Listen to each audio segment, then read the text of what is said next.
This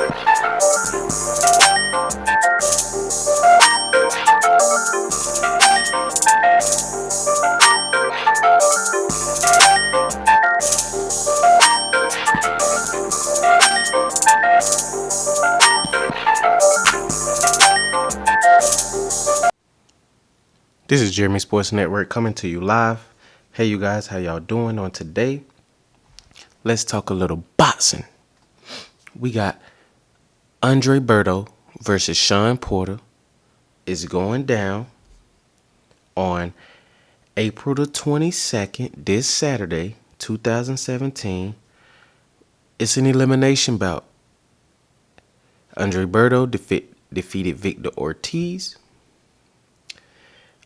And we seen Shawn Porter had a hell of a fight with Keith Thurman for the WBA title back last year on the 25th of June.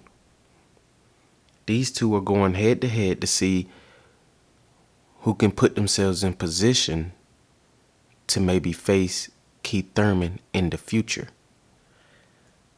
Now, we're going to talk Shawn Porter and the keys to Shawn Porter being victorious against Andre Berto. Now, like I said, if we look at the resume of Shawn Porter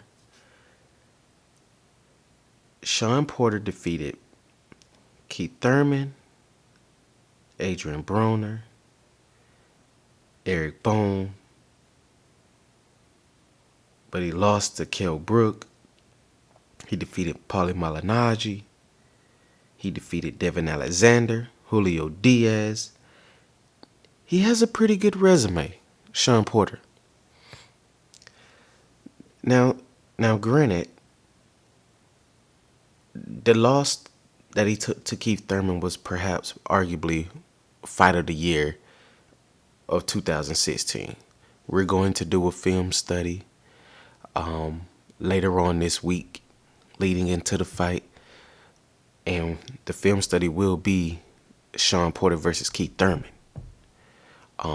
We saw a lot from Shawn Porter in that fight. Reason why we're doing that fight is because it was Shawn Porter's last time in the ring. But what we like from Shawn Porter is he's a workaholic. He works hard. He's dedicated to his craft. He does everything that he's supposed to do in order to have himself prepared to go into battle. And I believe he's going to do just that. Him and his father, Ken Porter, are going to do exactly what it takes in order for Shawn to be prepared for Andre Berto. I'm not going to say who's going to win as of yet, but I really like this fight. I really do. If you go back and we talk about the Keith Thurman fight where Shawn Porter lost on a unanimous decision, I believe his aggressiveness was what allowed him to lose this fight to a person who has great footwork, movement, and hand speed. Keith Thurman was able to utilize the check hook to hit Shawn Porter with, and he was able to utilize his feet. His ring generalship was outstanding in his fight with Shawn Porter. These guys went toe to toe. They banged. They did everything that you expected from them to do in that one particular fight. But I think what Shawn Porter needs to do in fighting a fighter like Andre Berto, I think he should take a page out of what he did to Broner. Get inside. Although Berto does possess some power, but if Shawn is able to get inside, I believe he has a great chance. If he's able to get inside and not get hit by anything that's unexpected from Andre Berto, Shawn Porter could win this fight easily.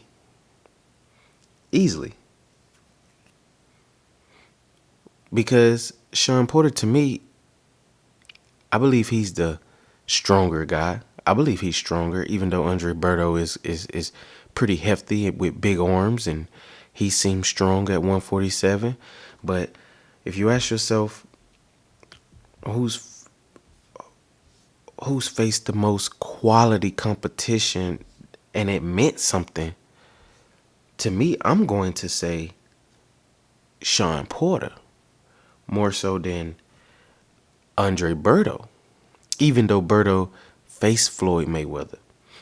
But other than Floyd Mayweather, if we go through the resume of Andre Berto, he fought Victor Ortiz last year around this time on April the 30th. He fought Victor Ortiz, and he won that fight by knockout. And then after that, he fought Floyd Mayweather in 2015. And then he fought Josecito Lopez. He fought Jesus Sotos Carras and Robert Guerrero. And he fought Victor Ortiz twice, matter of fact. But later on in his career, earlier in his career where he fought like Collazo, he fought Luis Collazo. He beat Collazo by unanimous decision. David Estrada, we know about David Estrada, Steve Forbes, we know about those guys, but it's really no name that stands out in Andre Berto's victories to where I'm like, okay, I see. Andre Berto's that guy. The only name that do stand out besides Mayweather is Robert Guerrero. When he fought Robert Guerrero, he lost unanimous decision, but his eyes was closed. Had the brake shoes beat off of him. And I believe Shawn Porter could do the same thing to Andre Berto with utilizing a jab, check hooks, his movement in the ring, and shows he's the stronger and tougher guy. If Shawn Porter do those things, Shawn Porter will win this fight easy. But it remains to be seen. Like I said, Andre Berto really, even though he faced Floyd Mayweather once, he faced Victor Ortiz twice, he faced Luis Collazo. He does have some names on his resume, but to me, I don't think it done him any justice because majority of those fights with those names, he lost. He lost. He had 4 losses. You lose to Mayweather, right? You lose to Victor Ortiz the first fight. The second fight you win by knockout. But you lose to Victor Ortiz in the second fight. You lose to Robert Guerrero. And you lose to Soto Carras. Those are 4 losses, major losses, to me that stand out on Andre Berto's record. And I believe if Shawn Porter does exactly what he's supposed to do and he listens to what Ken tell him, because I believe Ken is going to draw up a perfect game plan for Andre Berto and for Andre Berto fight for Shawn Porter. I believe he's going to put his son in tremendous position in order to win and dominate in extreme fashion. And I believe his work ethic and him being in shape is what's going to be the determining factor. Once they get in deep waters, championship rounds, I believe Shawn Porter possesses what it takes and has that dog mentality inside of him in order to perhaps pull this fight off. But it remains to be seen. This is Jeremy Sports Network signing out. These are the keys for Shawn Porter victory against Andre Berto on April the 22nd, this Saturday. Tune in live. It will be covered by Jeremy Sports Network. Please make sure you hit that subscribe button and tune in for our next show where we will be talking about Andre Berto and his keys to victory of defeating Shawn Porter. This is Jeremy Sports Network signing out. Peace.